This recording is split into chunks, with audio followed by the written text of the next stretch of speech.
You ask Tiger to solve. This deals with linear equations with one unknown. The final result is x equals 24. Let's solve it step by step. Group all constants on the right side of the equation. Subtract 3 from both sides. Simplify the arithmetic.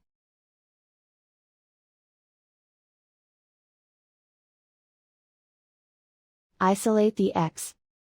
Multiply both sides by inverse fraction 2 over 1.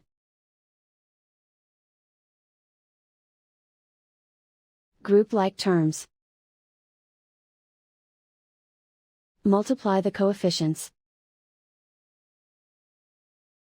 Simplify the fraction. Simplify the arithmetic.